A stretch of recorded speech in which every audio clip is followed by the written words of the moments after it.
Hi, it's Doug Sesserman. Welcome to our hashtag Webinar Wednesdays.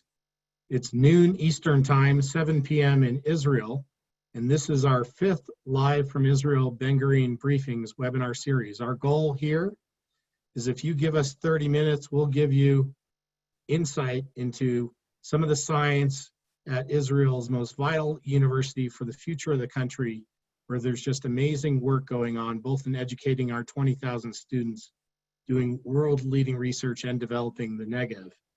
Today, we have Professor Ron Folman, who's going to talk about the quantum revolution and its impact on Homeland Security, and maybe even how it's possible to be in two places at the same time. The way the webinar is going to work, and I can see our audience growing, so thank you all for joining us, is I'm going to give a quick introduction of Ron. He's then going to speak for just under 20 minutes. We'll use the last 10 minutes of our 30-minute webinar for audience Q&A. If you have a question, all you have to do is click on the Q&A button at the bottom. I will be able to read the question and then feed them to Ron in the last 10 minutes of our discussion. Before we begin, I just want to thank the staff at AABGU for pulling all this together. Special thanks to Melody Mokhtarian, our Director of Events and Experiences, the great marketing team led by our CMO, Ronnie Strongen, and Dana Ben-Benyamin, who's our liaison in Israel. So Ron today is going to talk about how 120 years since the German physicist Max Planck discovered quantum theory, and now 115 years since Albert Einstein built on that theory with his famous theory of relativity, there's a second quantum revolution now producing the most advanced technology for the 21st century. And Professor Ron Folman is a physicist. He's also the founder and director of BGU's Quantum Science Center for Quantum Science and Technology, which brings together 50 researchers from more than 10 departments to engage in quantum-based research and development. He also heads BGU's Atom Chip Laboratory, where he communicates with atoms in order to develop cutting-edge quantum technologies, from ultra-precision atomic clocks and navigation systems to quantum computing and communication.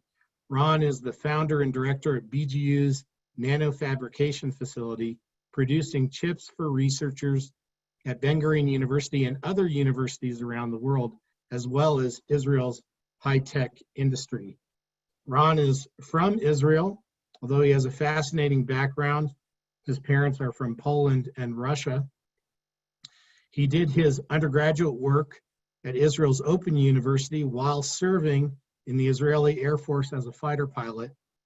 After he finished his Army service in the Air Force, he actually taught in the Negev school in Yerucham, and then did his graduate work, both his master's and PhD, from the Weizmann Institute of Science.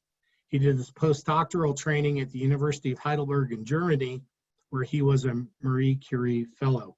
Ron, welcome to hashtag Webinar Wednesdays, AABGU's live from Israel Ben-Gurion Briefings.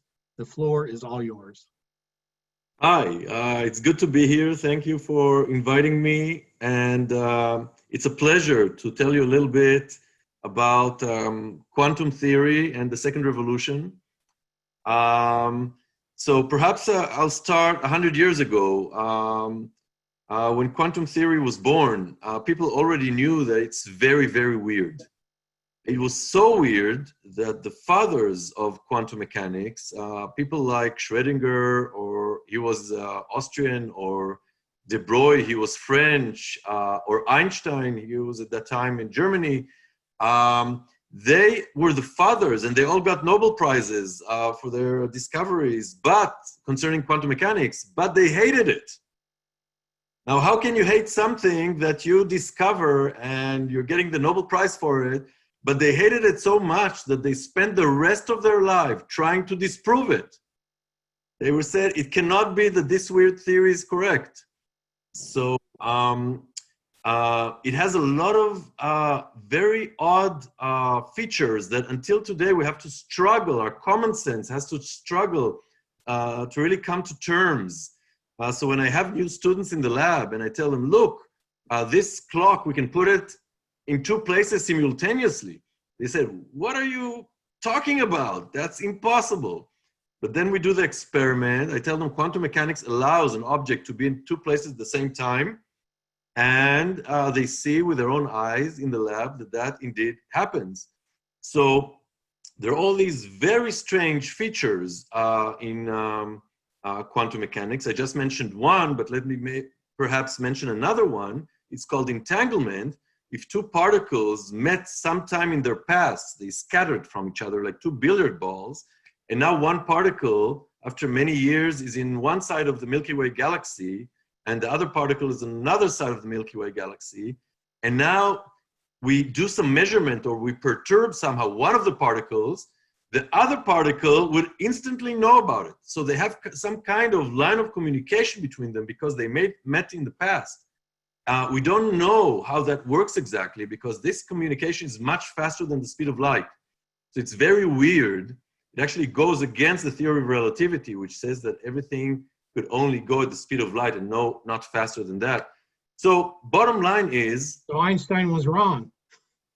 So no, Einstein was right because, well, it depends how you define what Einstein said, but we still don't know how to take advantage of that to transfer objects or information or energy faster than the speed of light. So somehow the universe has some technique which we don't know how to use yet. Maybe we will know one day, but at least as far as our technology goes, Einstein is still correct. By the way, Schrödinger, which was one of the fathers that, as I said, he hated the theory, he invented a story about a cat that is alive and dead at the same time. So an object, not only can an object be in 2 places at the same time, but it can be in 2 states at the same time. So for example, a cat could be alive and dead at the same time, and the theory of quantum mechanics allows it.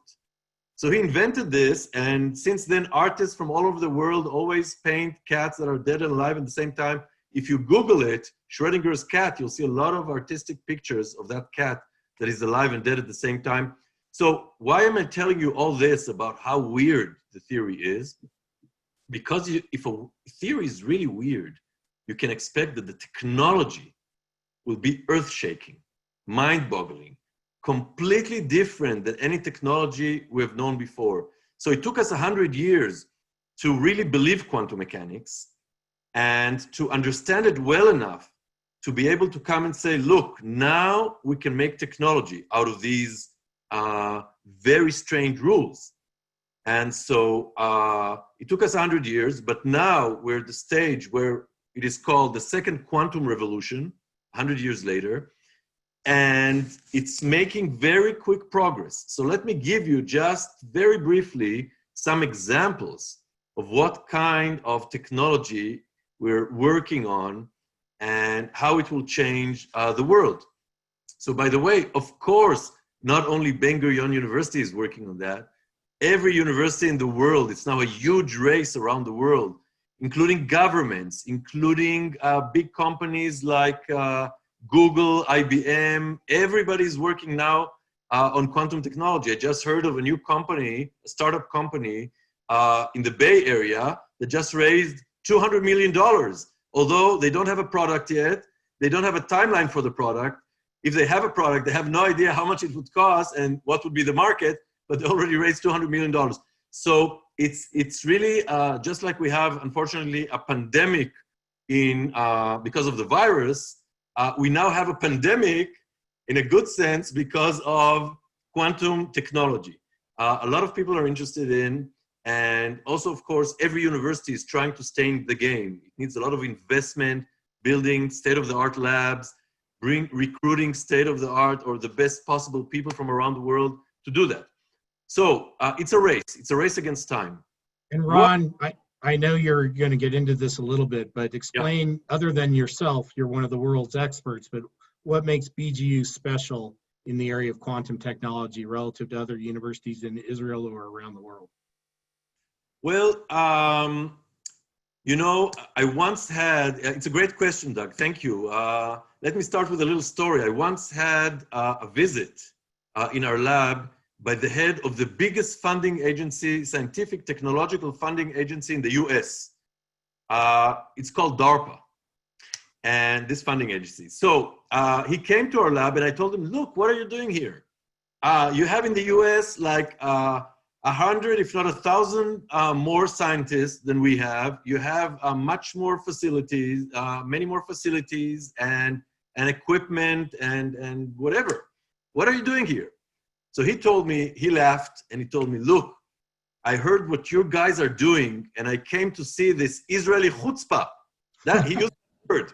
Yeah. So what we're doing actually, we're very small in terms of numbers, but we're looking for specific niches. We're looking for original ideas that no one has thought about, and we're trying to make an impact with those unique ideas. So that's the name of the game for us. If we see that some huge university in the US is going in some direction, we will not try and compete against that university. We try and find how to make high impact discoveries in niche directions that no one has thought about. So indeed in Ben-Gurion University, we have found already several niches like that. And because of that, we have visits. It's actually amazing to see that we have visits by scientists and by industry from all over the world. And so let me describe some of these things.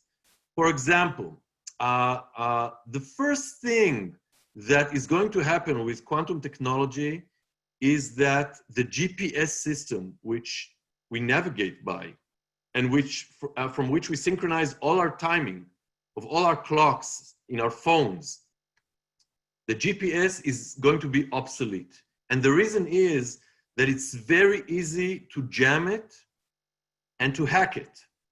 So people no longer are no longer going to trust the GPS system for things like navigation with airplanes or with ships, or and so Especially with autonomous vehicles. So they are going. What's going to happen is that devices, whatever technology you want to use, even the banking system, which has faster and faster transactions made by computers, and they need a reliable timestamp for these transactions. Otherwise, there is a door opening for fraud. So all of these technologies around the world are going to have reliable timestamps. And the first thing that is going to happen is that atomic clocks, countries are going to have their own timekeeping centers. And so all countries around the world, not only in the West, but China, India, Japan, even small countries like Singapore, they're all developing their own timekeeping centers, which are based on atomic clocks. And these will be used to spread time within that country to all the different technologies. I already mentioned the banking system, also the communication systems will need accurate timing, especially cybersecurity will need very accurate timing. So all the issue of timekeeping is going to need very accurate atomic clocks. And because we have very strong engineering in Ben-Gurion University, and we are cooperating, there's strong cooperation between the fundamental science in the physics department and the faculty of engineering, we have been able to already make prototypes for the Israeli industry. So just to give you one example, the Ministry of Defense came to us a couple of years ago and asked us to build the next generation of Israeli atomic clocks. And indeed, we already built the prototype, and the prototype is already with the company. So the Ministry of Defense asked us to build it for a specific company, Israeli company. And so we built the prototype and it's already with the company. Not only that, but the engineers are coming into our labs from the companies to learn about quantum mechanics because they know nothing about quantum mechanics. So we're not only building prototypes, but we're actually educating the engineers in the Israeli high tech as they come to our lab, how to understand quantum mechanics and how to operate these devices. So one example. This interdisciplinary research that you're discussing, where the engineering and the physics are working together. That's one of the unique elements of how BGU operates, correct? And from a research standpoint. Yes, yes. There's a strong cooperation between fundamental science and the engineering part. And there are other uniquenesses. For example, we're the only lab in Israel, we're the only university in Israel that has a device called the atom chip. You mentioned before in your introduction, and thank you very much for that kind introduction. You mentioned previously that I'm heading the atom chip laboratory. It is the only atom chip laboratory in Israel. Now, the idea of the atom chip is to take large labs. Today, quantum technology is happening in huge labs, anywhere you go in the world. You need a lot of lasers, computers, electro-optics, all the known technologies, vacuum systems. There are a lot of technologies that go into a lab in order to enable quantum technology. Now, what we took upon ourselves to do is put everything on a chip.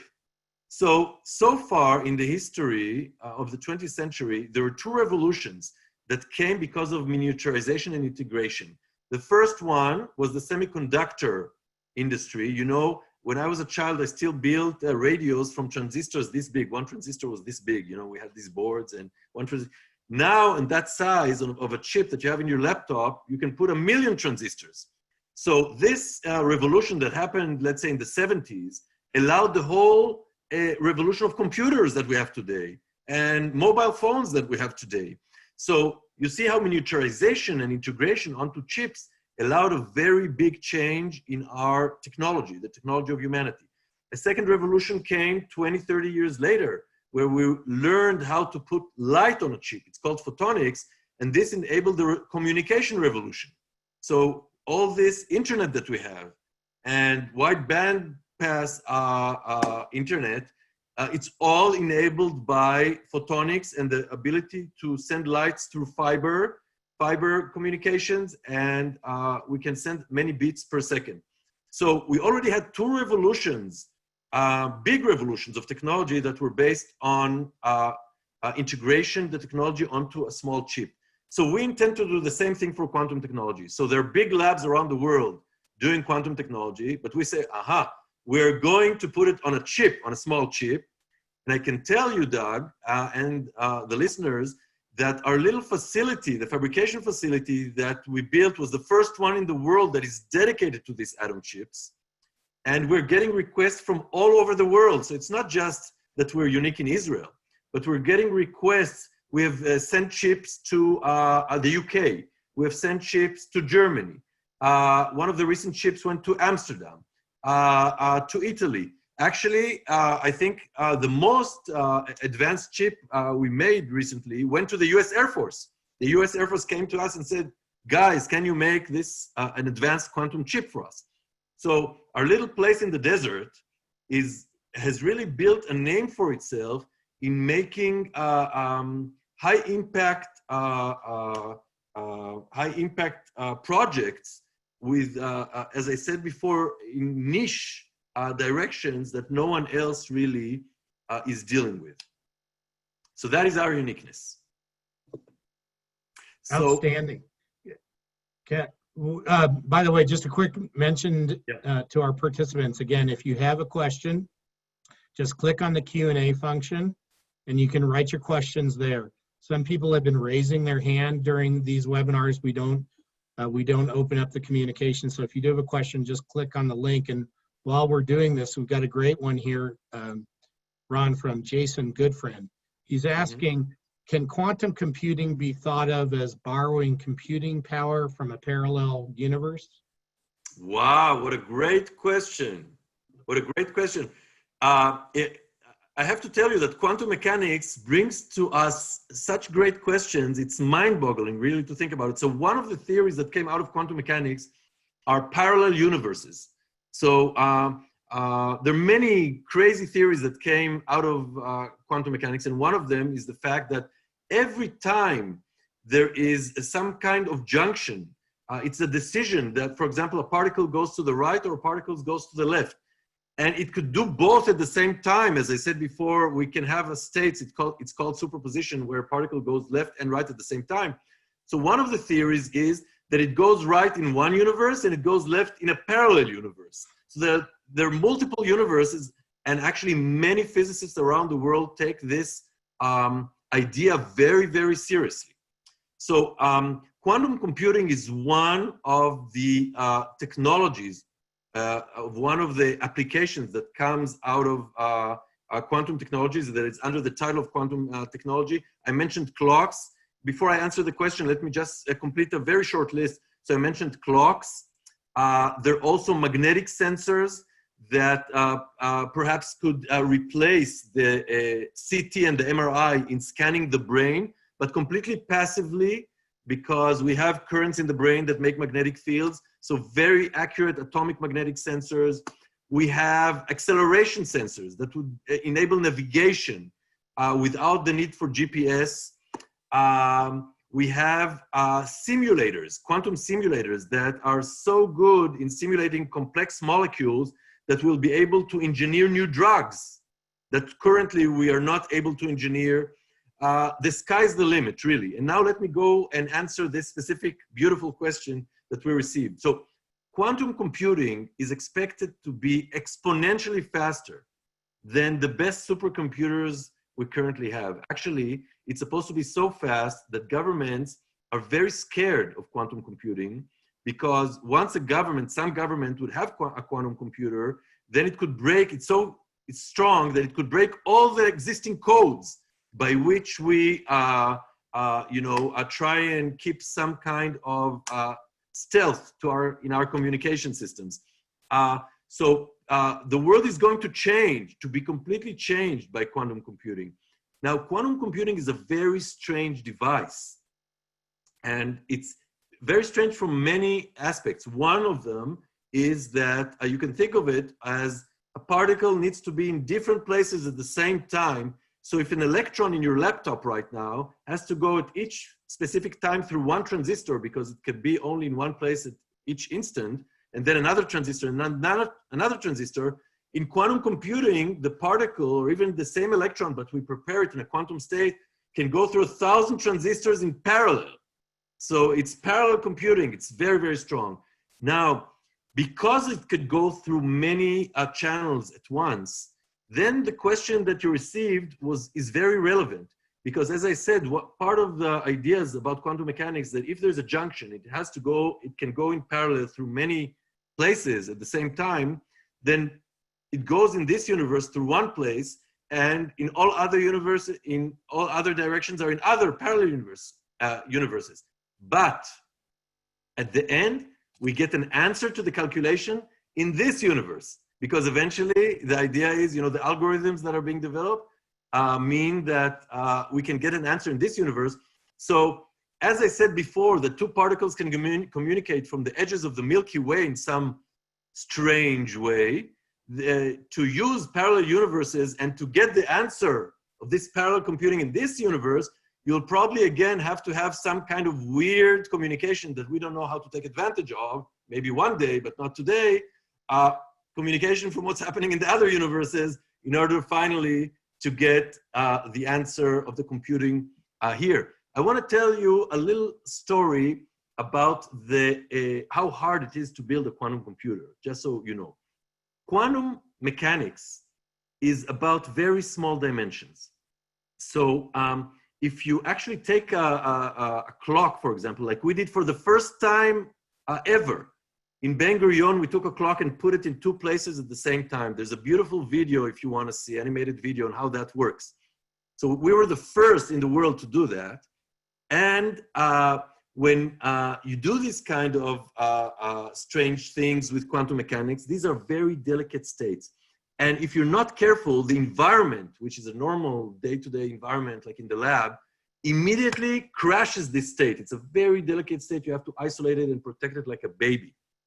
Now, the story I want to tell you, just going to take 2 minutes, is about the fact that how do we get the result from the quantum computer? Because we have to interact with it to get a result.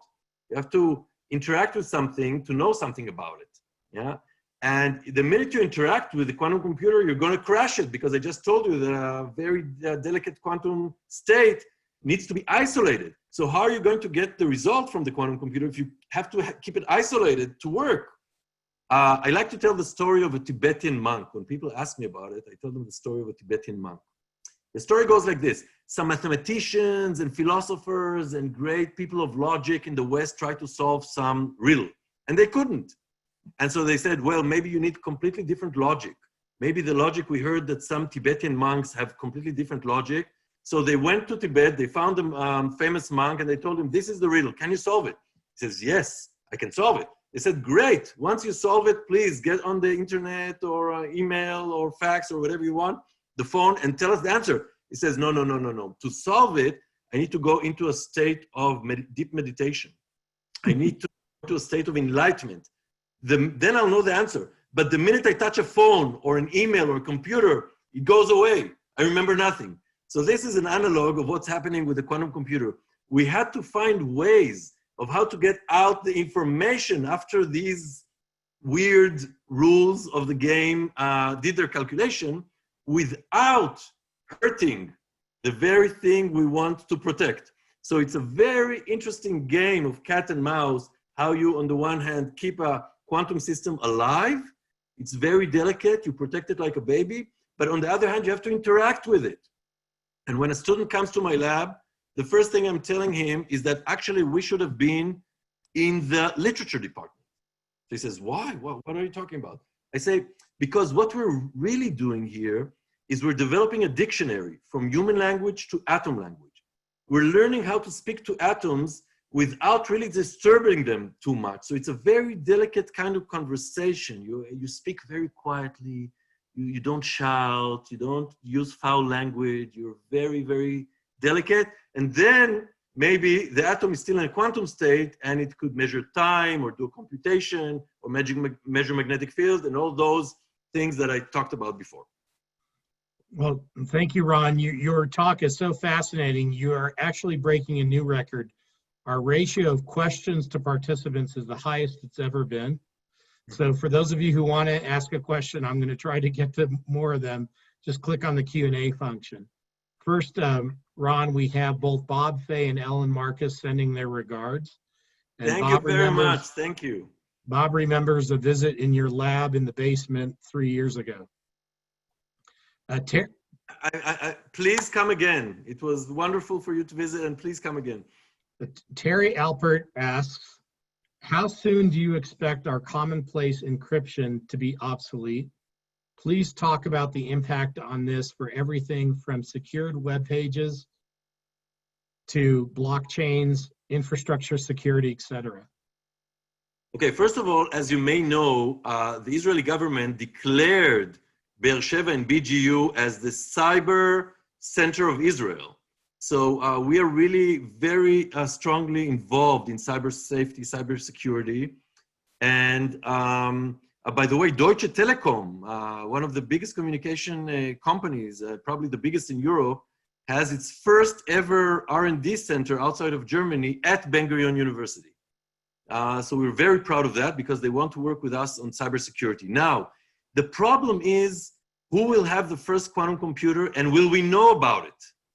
So if it, for example, falls into the wrong hands and they never tell us that they have a quantum computer, they'll be able to break all of our encryption, present day encryption, without us even knowing about it. I'll tell you a funny story. When I give lectures around the world, I know most of the people, but there's always in the last line, in the last row, some people that I don't identify. And I write on the board and show some PowerPoint presentation with the state of the art of what's happening in the world, in the academic world. And I always see them like smiling in the background as if they knew that already 10, 20 years ago. Now I asked some friends and people tell me that these, let's call them spooks, are always sitting in the back rows. Nobody knows where they're from, NSA or some other organizations around the world. So it could be that actually quantum computers are already working, but we just don't know about it. But if I just follow what we do know, if I just follow what the academic world knows or what is being published by big companies like Google, Google X, and IBM, by the way, there are already small quantum computers that are on the cloud and you can run your own software on them. IBM put a small quantum computer on the cloud. From what we do know, I would expect that within already 5 to 10 years, there is going to be significant quantum computers out there. And we will have to completely change everything that has to do with encryption and privacy. Now, one of the things that Israel is already doing, and Ben-Gurion University was the first also in that, is what's called quantum communication. Now, quantum computers are not going to be able to break this link that is called quantum communication or quantum cryptography if you do it well enough.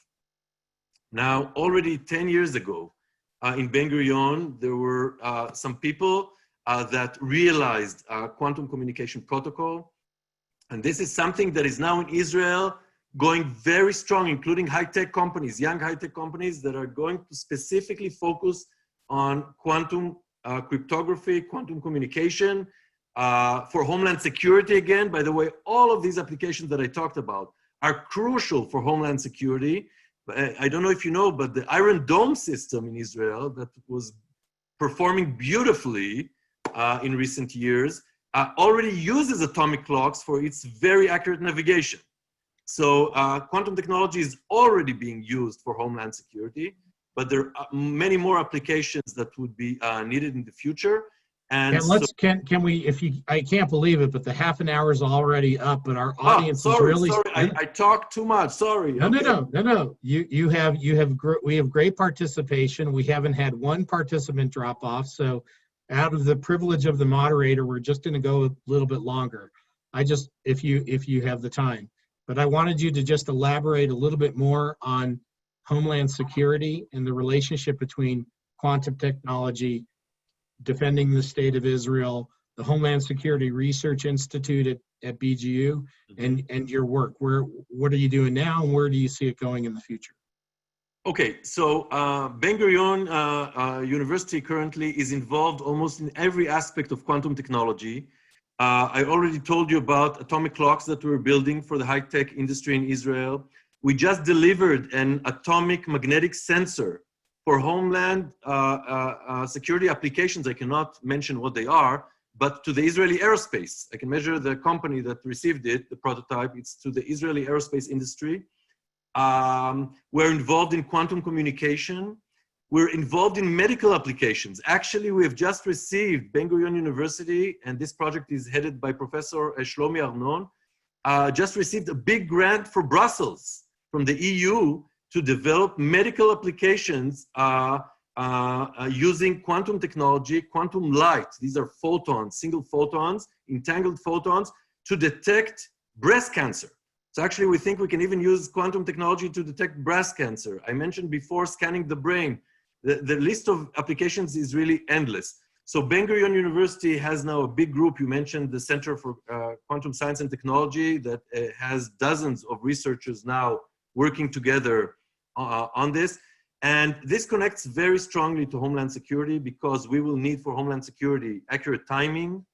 We will need communication with encryption that could not be broken by quantum computers.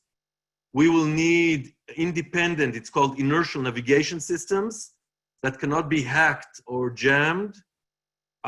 We will need magnetic sensors, for example, to protect the gas fields in the Mediterranean against all kinds of foreign intrusions that would come underwater. You would detect them with magnetic sensors or detect tunnels with magnetic sensors. So the application, all the applications go very strongly with Homeland Security.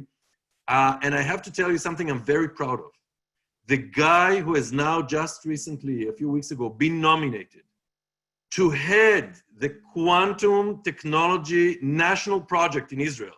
So he's coordinating all the universities and all the funds from all the sources. His name is Tal David. You can read about him. And he did his PhD in Ben-Gurion University on quantum technology. So the state of Israel took somebody who did his PhD on quantum technology in Ben-Gurion University, and he's now heading the national effort. So the time is really very short, and I don't want to stop the questions. So go ahead, Doug. Maybe you can ask. Okay, fabulous. We are going to wrap up here, but first, Alex Gorin also sends his regards. Thank you, Alex. Enjoying your talk. Great to hear from you. Bill Handy's asked a couple of questions. He wants to know, is the university making any profit yet with in terms of atom chip production, or are you selling any of your research or products to different companies? Or is it just First of all, research? it's a great question, and definitely so far I did not have time to open BGU companies, but I must say that we're getting on a weekly basis visits from companies asking to open with us commercial ventures. So we're actually it's very likely that in the very near future we will start up BGU companies. I have to say that personally, I just didn't have time. We were so full of projects, but it's definitely the way to go. And Israel is promoting now the opening of startup companies. That's the way to go in the fields, and it's all coming out of the universities. So definitely, we will be doing the same. For many of our audience, you may not be familiar and maybe haven't visited our campus ever or not recently. We refer to it as an innovation ecosystem. We were recently ranked one of the top 50 universities in the world for entrepreneurship. We have a tech transfer company called BG Negev that works on commercializing the IP that comes out of our laboratories into startup companies. And the Brookings Institution, some researchers from that group and consultants have been working with the university in creating Israel's first innovation district in the area around Ben-Gurion University, which includes Soroka Medical Center, the Advanced Technology Park across the DNA Bridge, and the IDF's new campus for their computing and elite communication units. So Ron, we still have more questions. I want to just give you the opportunity to sum things up, and then we'll wrap it up. Right. Well, maybe the first thing I should say is that everybody's invited to come. It sounds ridiculous that we're talking to atoms. I told you before that we have to be in the literature department, and we're building a dictionary, and we are actually learning how to talk to atoms. They are our teachers. My best teacher ever is the atom. And so I invite you all to just come to the lab and see for yourself how the atom looks like with your own eyes and how we talk to atoms. We actually send, like we talked, and now, like I'm talking to you. I'm sending you information, you're processing it, and you're sending me information back. We're doing exactly the same thing with the atom. We're asking it to do things for us, like calculate or compute or measure time. It thinks, it processes our request, and it sends us back information. It's amazing to see how we actually communicate with these atoms, and you just should come and see it for yourself. Thank you. Well, I think we're going to have a number of participants, both from the webinar on broadcasting Facebook Live, that are going to want to visit your laboratory in Beersheba soon. So quickly, I just want to share my screen and remind the audience of some upcoming webinars. Today, we're obviously talking with Professor Ron Folman. On July 8th, we're going to have a webinar that we're doing with the American Friends of Soroka Medical Center on autism research and treatment, because we are the home of Israel's Autism Research Center. And on July 22nd, we're going to do a whole session on Bedouin life at Ben-Gurion University. Ben-Gurion University is the leading university in Israel for Bedouin students, and 70% of those Bedouin students are female. If you want to impact the trajectory of that part of Israeli society, then you want to do it through the women, and Ben-Gurion University and its students are a great place to go. So I just want to close by thanking you, Ron. David Ben-Gurion, the founder, first prime minister, and the guy whose name is on the door of our university, once said that if you don't like what an expert is saying, just find another expert. But today, we don't need to find one. We have one. We have Professor Ron Folman, the physicist and one of the world leaders in quantum technology. Thank you so much for joining us. Thank you. Thank you for inviting me. Thank you.